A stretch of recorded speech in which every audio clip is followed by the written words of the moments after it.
کیا بیت المقدس کے اوپر اسلام کا پرچم لہرایا، لیکن تاریخ کے اندر یہ بات لکھی ہوئی ہے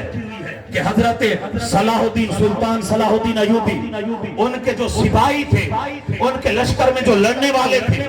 اپنی جانیں قربان کرنے والے تھے، وہ حضور غوث الثقلین سیدنا شیخ عبد القادر جیلانی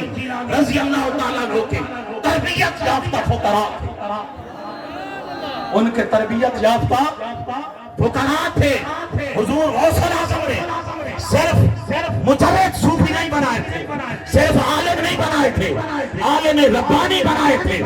حضور غوث الاعظم نے علم، عمل، تقوی، زہد، ورع، باللہیت، استغنا، ان سارے اوصاف کے ساتھ اس نے خلق، فیاضی، بردباری، ان سارے اوصاف کے ساتھ اپنے فقراء کو، اپنے طلباء کو حنیت، بہادری، جرأت، غیرت، شجاعت، دین محمد مصطفیٰ کے لیے مر مٹنے کا جذبہ عطا کیا تھا۔